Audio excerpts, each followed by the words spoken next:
오늘 우리에게 주신 말씀은 사도행전 9장 23절에서 31절 말씀입니다. 그 가운데 사도행전 9장 26절에서 27절 두 절의 말씀 한 목소리로 합독하도록 하겠습니다. 시작. 사울이 예루살렘에 가서 제자들을 사귀고자 하나 다 두려워하여 그가 제자됨을 믿지 아니하니 바나바가 데리고 사도들에게 가서 그가 길에서 어떻게 주를 보았는지와 주께서 그에게 말씀하신 일과 다메섹에서 그가 어떻게 예수의 이름으로 담대히 말하였는지를 전하니라. 아멘. 오늘은 거짓을 비추는 거울 진리라는 말씀으로 박철수 목사님께서 말씀 전해주시겠습니다. 기도드리고 말씀 전하기로 하겠습니다. 하나님 아버지, 은혜와 사랑을 감사를 드립니다. 새로운 날 주심을 감사를 드립니다. 이제 다시금 대한민국을 세워가게 하시니 감사를 드립니다. 이 시간 함께하여 주옵소서. 성령께서 이곳에 임재하셔서 저희의 예배를 받아 주옵소서. 예수님 이름으로 기도드립니다. 아멘. 자, 우리가요, 사울하고 윤석열하고 그 다음에 사울 왕하고 공통점이 많아요. 셋 다 어떤 사람이다? 자기 중심적인 사람이에요. 셋 다 지극히 이성적이고 지극히 논리적이고 지극히 자기 중심적이고 이런 게 사울이고 그 다음에 사울 왕이고 그 다음에 윤석열이고 이렇거든요. 그런데 차이점이 뭐냐면은 사울 왕하고 윤석열은 돌이키지를 않았습니다. 그냥 마이웨이, 끝까지 마이웨이 이렇게 갔죠. 그런데 지금 사도 바울은 지금은 이제 사울이죠. 사울은 어떻게 했나요? 돌이켰습니다. 잘못을 깨닫았을 때 주님을 만나고 잘못을 깨닫고 회심을 한 다음에 돌이켰습니다. 중요한 게 뭘까요? 과거에 내가 뭘 했다 이게 중요한 게 아니고 현재 내가 회심하고 돌이켰는가 안 했는가, 그게 큰 차이점입니다. 나는 과연 어떻게 있는가. 그런데 그걸 어떻게 할 수 있을까요? 진리라는 거울에 비춰보면 내가 돌이켰는지 아닌지 알 수가 있습니다.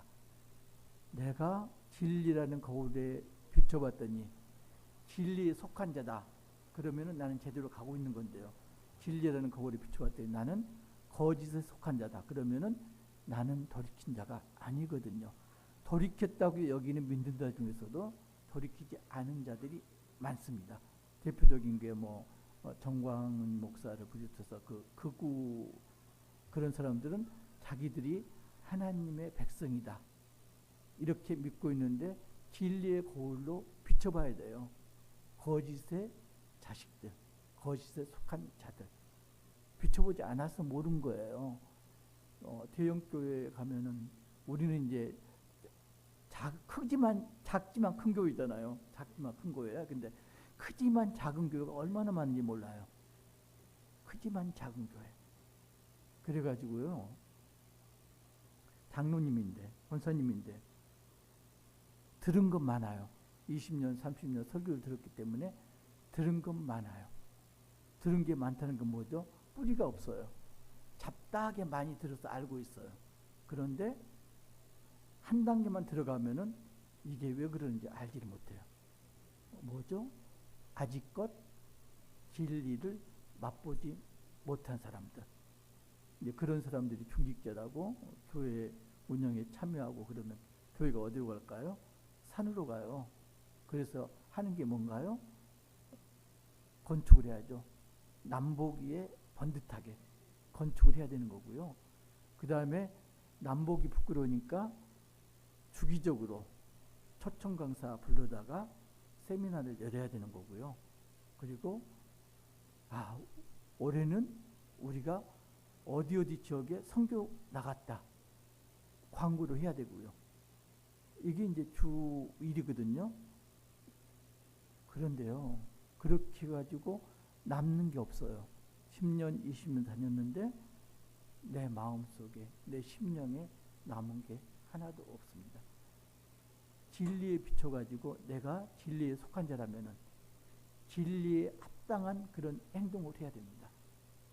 그렇지 않으면요, 사울처럼 핍박을 반대로 당하게 됩니다. 왜요? 사울을 핍박하는 자들이 어떤 자들이다? 하나님을 믿는 자들이에요. 안 믿는 자들이 아니고, 유대교가 하나님을 믿는 자들이잖아요. 선민이라고 여기는 자들. 그 자들이 어떻게 된다? 사울을 핍박을 합니다. 심지어 죽이려고 그럽니다. 그게 왜 그럴까요? 9장 22절 보면요. 자, 한 목소리로 합독하시겠습니다. 시작. 사울은 힘을 더 얻어 예수를 그리스도라 증언하여 다메섹에 사는 유대인들을 당혹하게 하니라. 사울이 다메섹에 무슨 목적으로 갔나요? 예수 믿는 자들을 잡아가지고 예루살렘으로 끌고 오려고 대제사장의 공문을 받아가지고 다메섹으로 갔습니다. 다메섹에 갈 때는 어떤 신분? 기독교를 대적하는 대적자의 신분으로 다메섹으로 갔습니다. 그런데 다메섹에 하나님께서 누구를 예비해 놓으셨다? 저력자 아나니아를 예비해 놓으셨다. 하나님께서는 왜 저력자 아나니아를 다메섹에 예비해 놓으셨을까요? 사울이 회심을 한 다음에, 자, 우리가 그렇잖아요. 하루아침에 변하면 믿지를 못하잖아요. 그래서 어떤 속담이 있죠? 갑자기 변하면 죽는다. 그런 속담이 있잖아요. 그래서 그러니까 갑자기 180도 변하면 믿을 수가 없어요. 그래서 사울이 다메섹 기독교 공동체에 합류를 하려면은 다메섹에 있는 유대인들, 유대 기독교인들에게 신뢰를 받는 사람이 필요했다. 거기에 누구였다? 아나니아였다.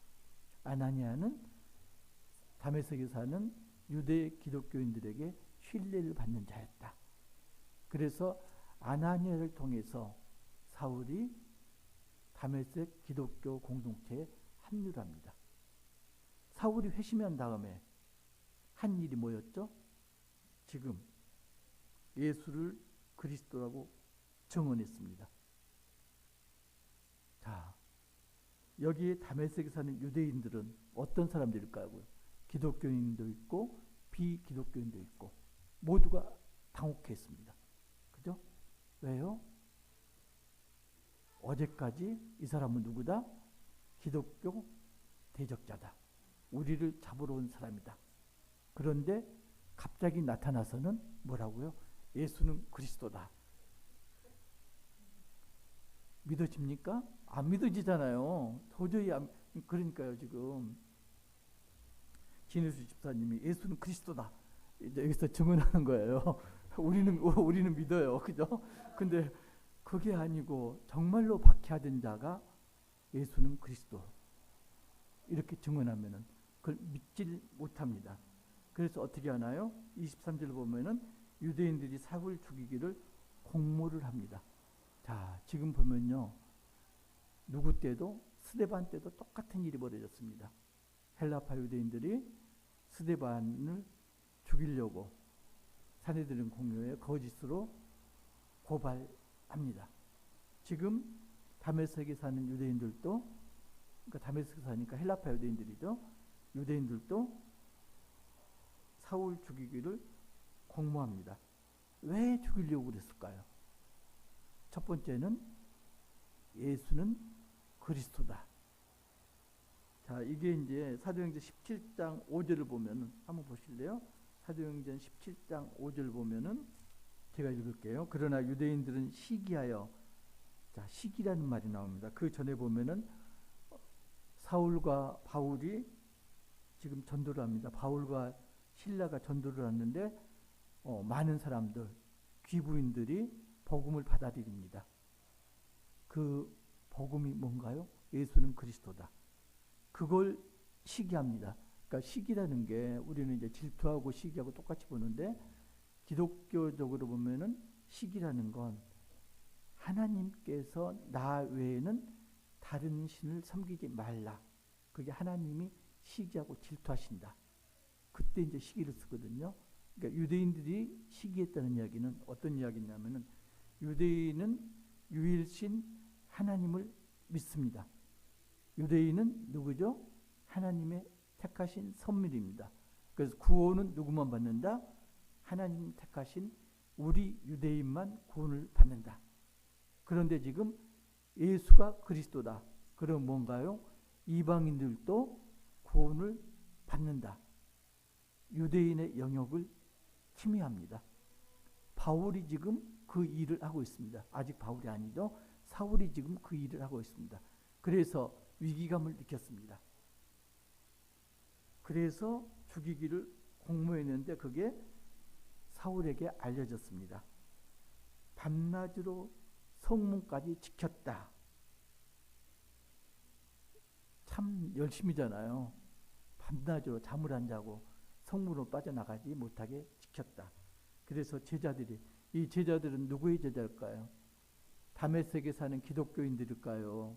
아니면은 사울의 제자일까요? 이제 보통은 그렇게 봅니다. 사울이 너무 급격하게 변했기 때문에 그동안에 얼마 안 되는 동안에 사울의 추종자들이 생겼다. 이렇게 보통 봅니다. 그래서 나중에 보면 예루살렘에 가서 제자들을 사귀고자 할 때 그 제자들은 사울의 제자들이 아니고 예루살렘 공동체의 제자들입니다. 좀 다릅니다. 그래서 밤에 사울을 광주리에 담아서 성벽에서 달아내렸습니다.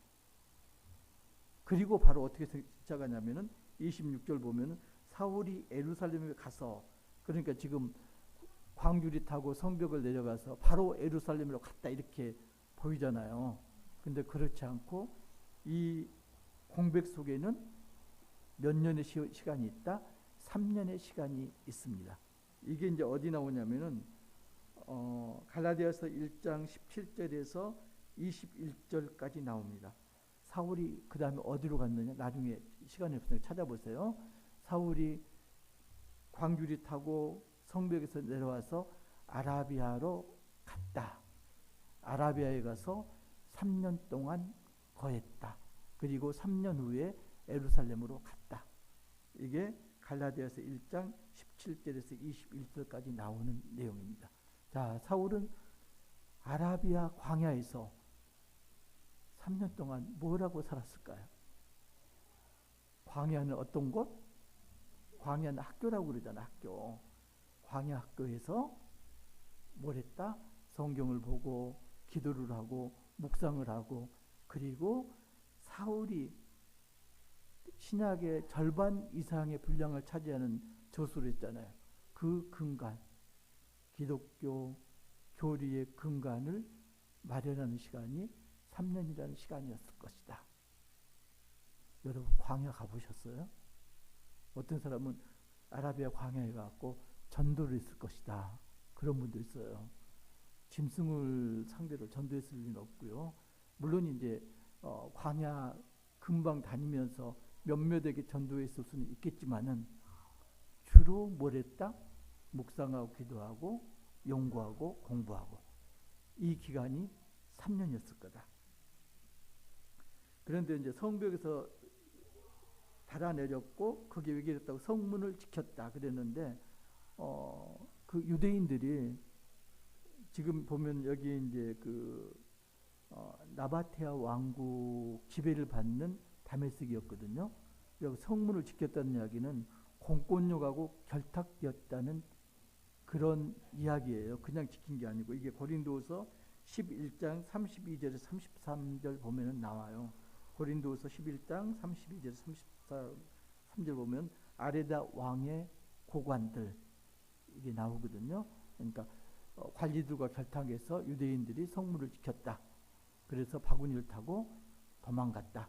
그리고 아라비아 광야에서 3년간 있었다. 그 후에 28절 사울이 예루살렘에 가서 제자들을 사귀고자 하나 다 두려워하여 그가 제자됨을 믿지 아니하니. 지금 시간이 3년이나 지났어요.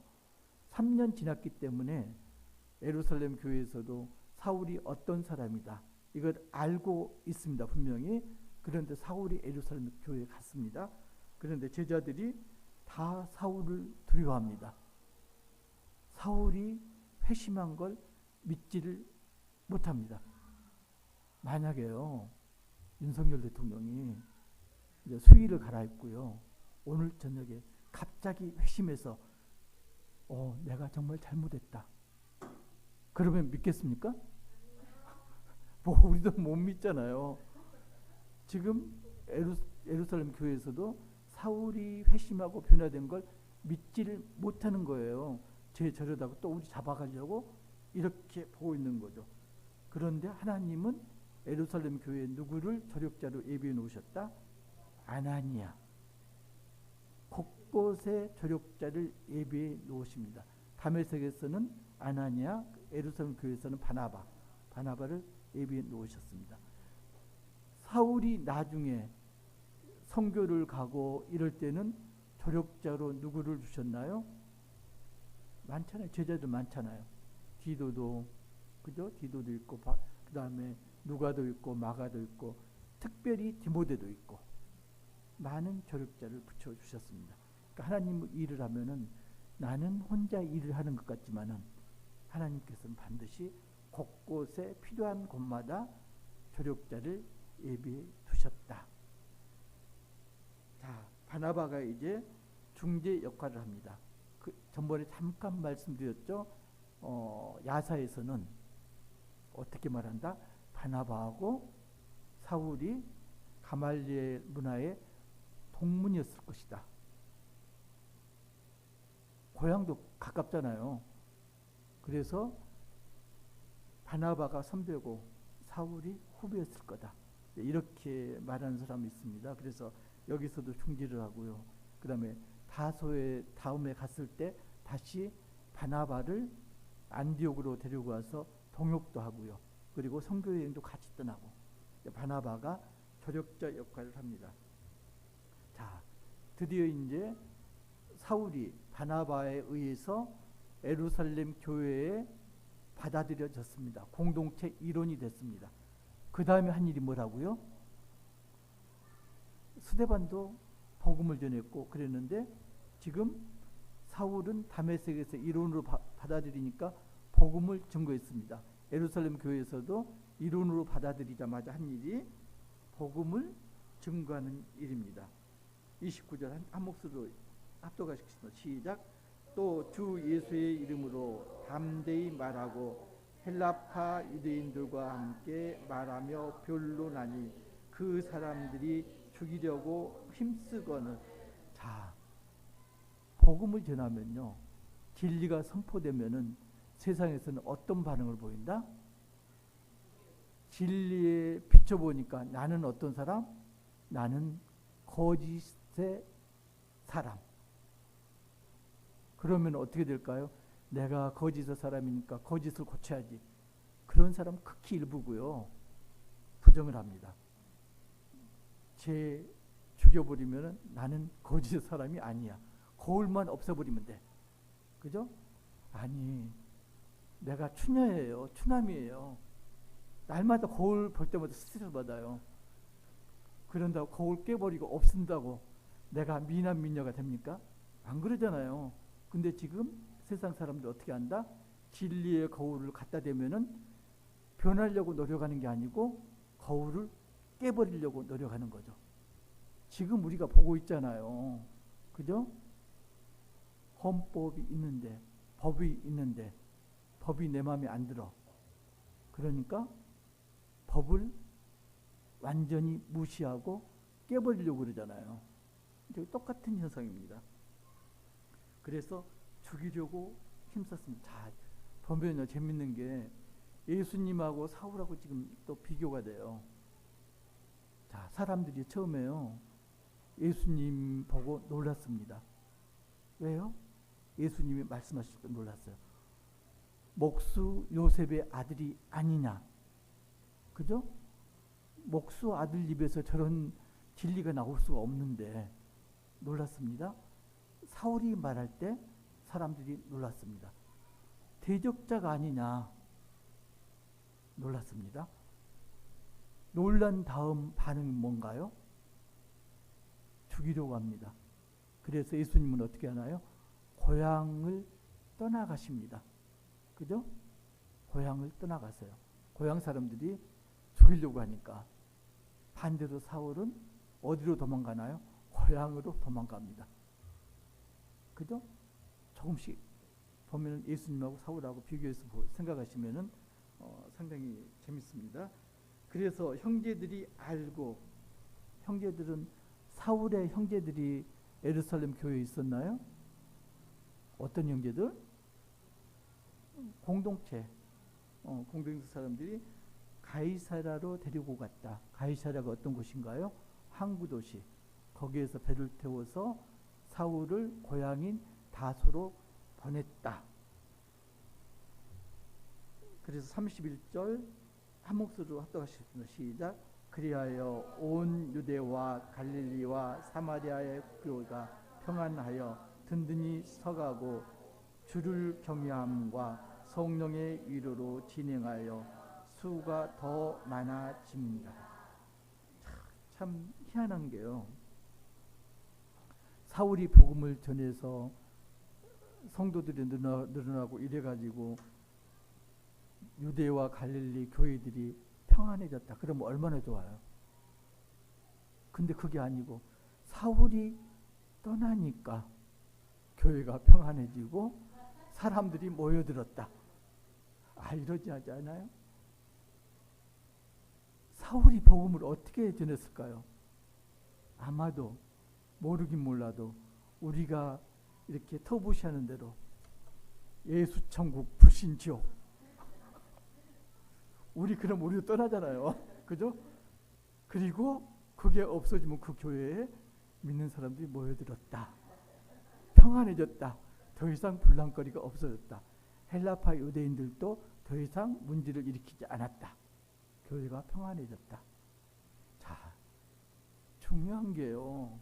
지금 사울의 이 다메섹 예루살렘의 복음을 전파하고 죽음의 위협을 당하고 생명의 위협을 당하고 쫓겨다니고 이런 거하고 지금 대한민국의 오늘하고 정말로 판박이에요. 얼마나 판박이든지. 어제 제가 이제 2시부터 못 자면서 이제 곰곰이 이렇게 보면서 묵상해 보는데 너무나도 똑같다. 너무나도 똑같다. 이 생각이 들어요. 그래서 제가 이 책은 읽지를 못했는데 그냥 이렇게 요약된 거 뭐냐면 이안 로버트슨이라는 심리학 교수가 쓴 책이에요. 승자의 뇌, 이긴 자의 뇌. 이 뇌가 어떤 건가? 결론은 그겁니다. 권력자의 뇌는 어떤 영향을 받는다? 뇌의 영향을 받는다.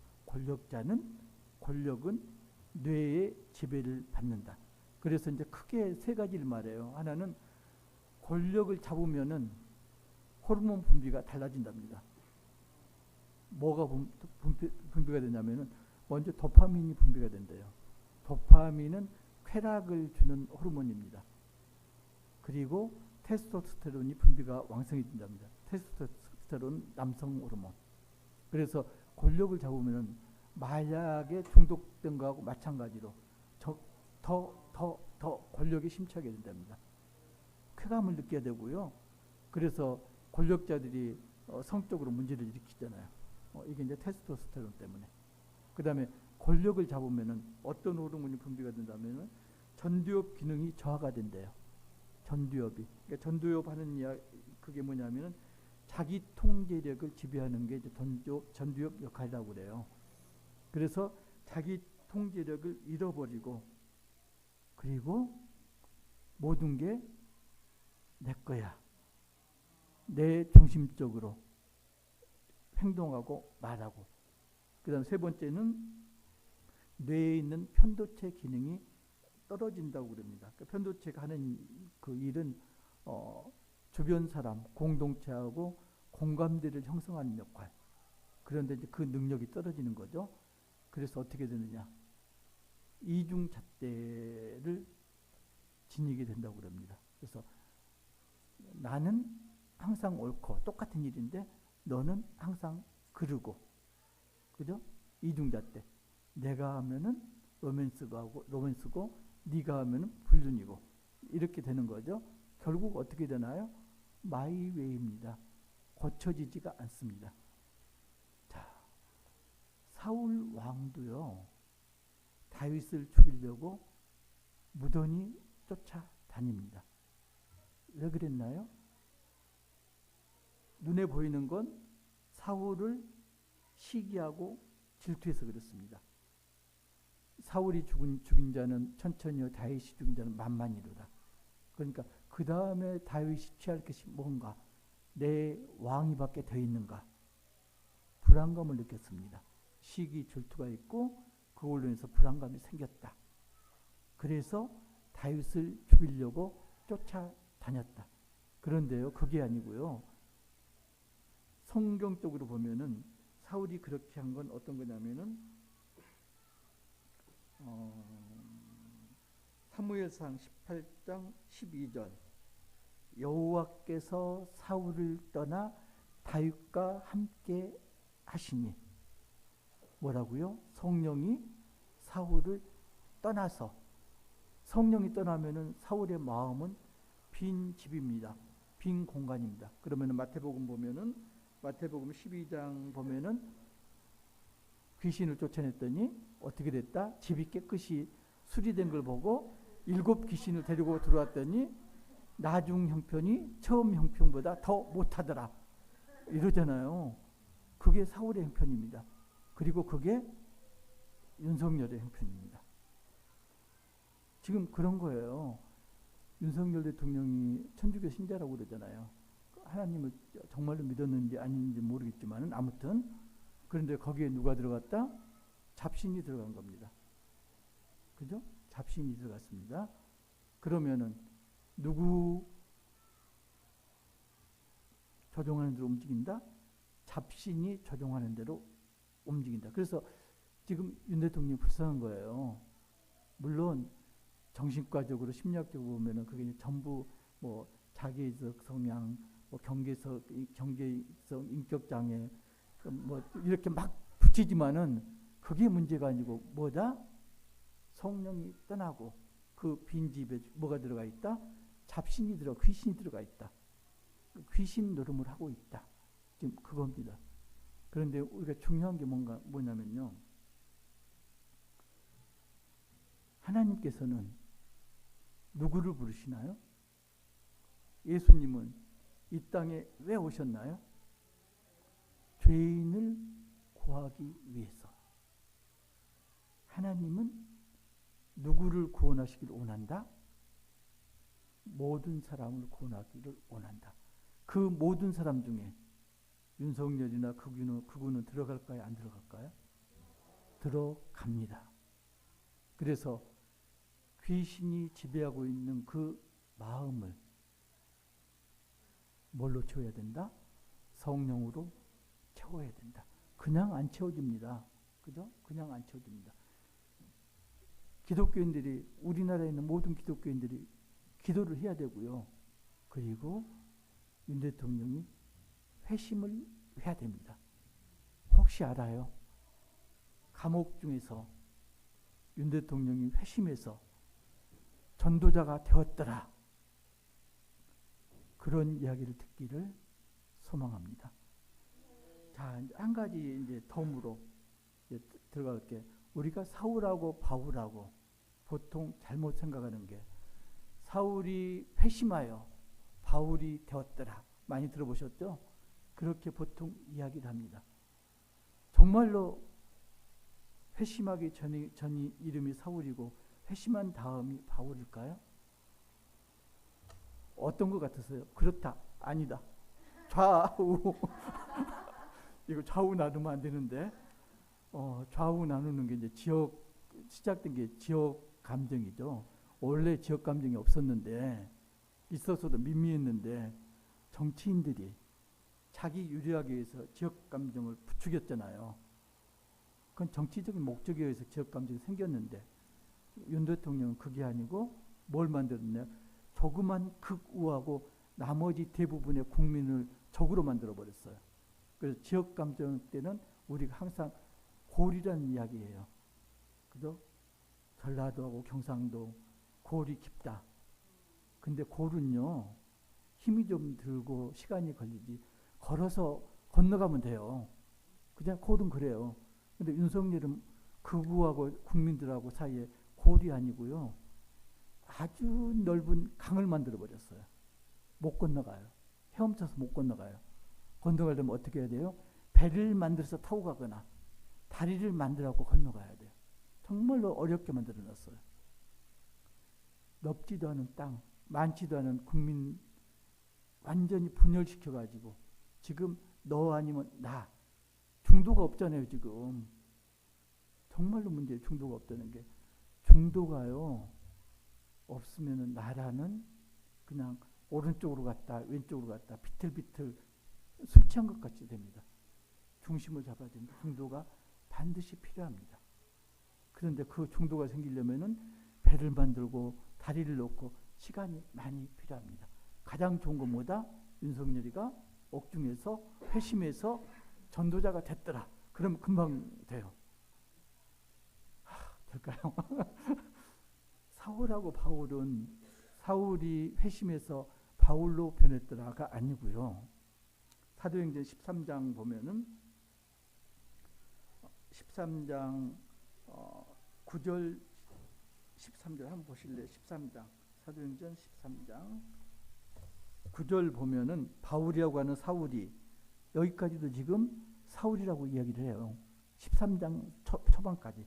그런데 이제 13절 가면은 바울과 및 동행하는 사람들이, 여기서부터 이제 바울이라고 됩니다.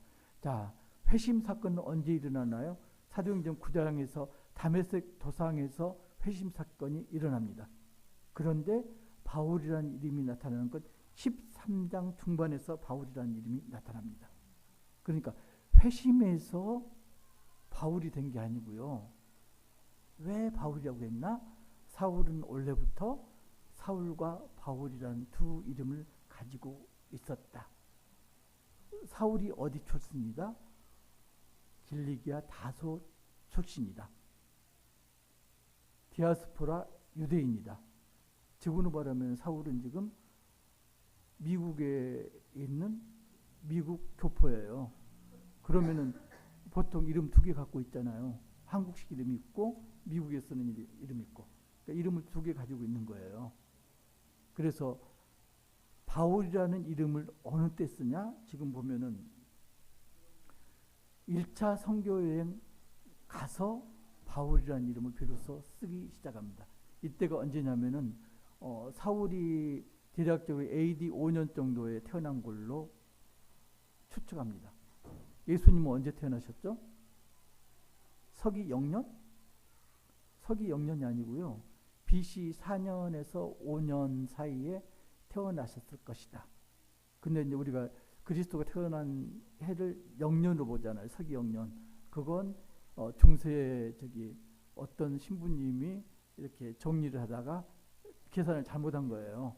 그런데 이미 다 그렇게 해놨는데 서기 4년에 하고 다 뜯어고치려면 혼란스럽잖아요. 그래서 그대로 둔 겁니다. 그래서 예수님 탄생은 서기 0년이 아니고 BC 4년에서 5년 사이다. 사울은 AD 5년쯤 태어났다. 그러면은 예수님하고 사울은 9살에서 10살 차이가 난다. 사울의 회심이 AD 33년경일 것이다. 그때 사울 나이가 28살경인 것. 그렇게 추정하거든요. 그런데 지금 바울이라는 이름을 쓰는 1차 선교여행 때 사울의 나이는, 바울이라고 읽는 사울 나이는 대충 회심으로부터 한 14년 내지 15년 후일 거다. 자, 사울하고 바울 이름 쓰는 게 회심 즉시가 아니고요.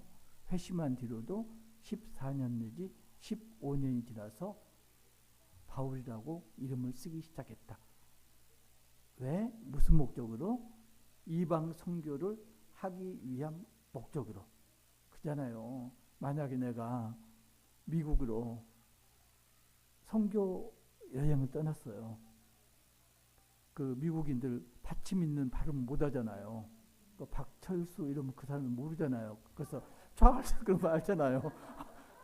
이런 거죠. 근데 여기서는 찰스가 안 하잖아요. 그죠?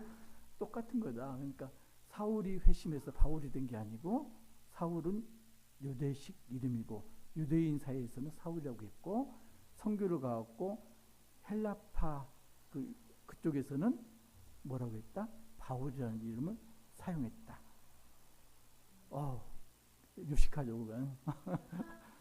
그래서 이제 지금도 이제 그렇게 설교하는 목사님들이 있습니다.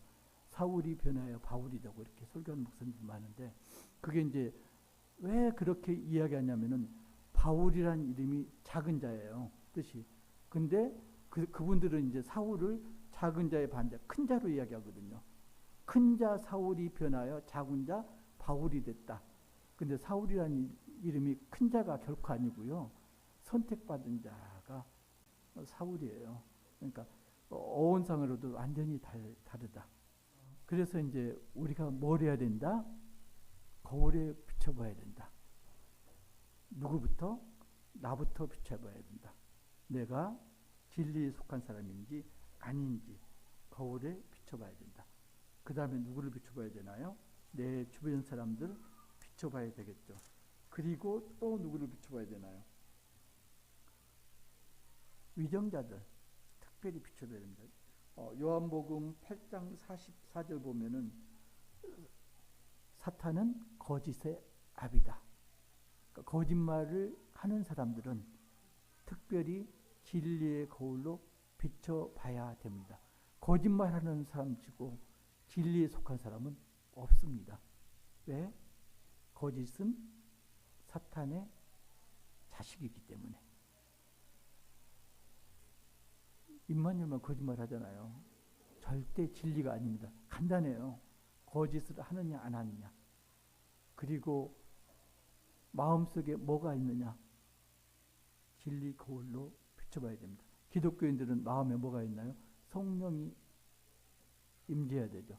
그런데 세상 사람들은 뭐가 대신 있나요? 조폭 가운데는 돈이 들어있고요. 마음에. 그 다음에 정치인들은 속에 권력이 성령 대신 들어가 있습니다. 그래서 정치인들이 국민을 위해서 나라를 위해서 정치하려면 어떻게 된다?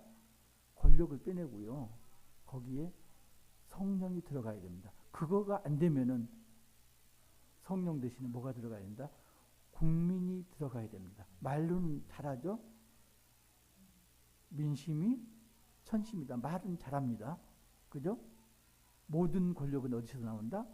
국민에게서 나온다. 말은 잘합니다. 그러니까 말로만 그치지 않고 성령이 안 들어간다면은 정치인들 마음속에 국민이 들어가야 됩니다. 그러면 정치가 절대로 잘못되지 않습니다.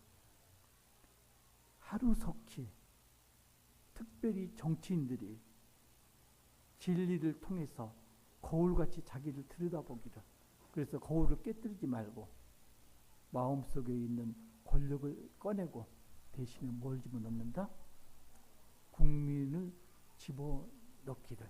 더 바라기는 성령이 임재하기를. 우리가 그렇게 기도를 해야 됩니다.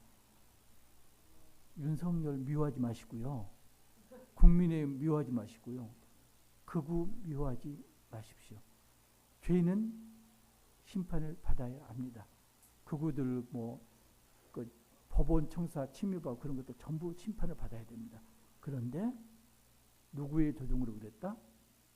사탄의 도종으로 그렇게 한 겁니다. 사탄이 뻔해지고 그 자리를 성령이 차지하시기를 우리가 그들을 위해서 기도를 해야 됩니다. 기도드리겠습니다. 하나님 아버지, 은혜와 사랑을 감사를 드립니다. 진리의 거울을 마주하기를 원합니다. 하나님 아버지, 먼저 내가 거짓에 속하여 있는지 진리에 속하여 있는지 아버지 거울을 통하여 보기를 원합니다. 국민을 위한 자는, 나라를 위한 자는 위정자들 한 사람 한 사람 진리의 거울 앞에 서기를 원합니다. 그래야 해서 그 마음속에 아버지 권력이라는 사탄이 도사리고 있다면은 하나님 그들을 불쌍히 여기소서. 성령으로 채워주옵소서. 그들이 사리사욕과 당리당략이 아니라 국가와 민족을 위해서 일할 수 있도록 아버지 좌로도 우로도 치우치지 않는 그런 정치를 할 수 있도록 그 심령을 그 마음 중심을 붙들어 주옵소서. 주장하여 주옵소서. 아버지 우리의 삶이 정치인의 손에 의해서 휘둘리지 않기를 원합니다. 저희가 먼저 아버지 성령의 메인받은 진리의 사람이 되기를 원합니다. 그래야 해서 어떠한 바람이 불어와도 좌로도 우로도 흔들리지 않고 쓰러지지 않고 꼿꼿이 중심을 지켜나갈 수 있는 그런 하나님 백성이 되기를 원합니다. 이 나라 이 민족 하나님 아버지 긍휼히 여겨 주옵소서. 이제 한 걸음 떼었습니다. 하나님 아버지 정말로 골이 아니라 넓은 강으로 사이가 벌어진 국민들의 마음을 좌와 우의 마음을 주님 하나가 될 수 있도록 화합하고 아버지 위로하여 주옵소서. 저들을 미워하지 말게 하시고 하나님 아버지 불쌍한 저들을 위하여서 우리가 새벽을 깨우며 기도할 수 있도록 저희 믿음을 더하여 주옵소서.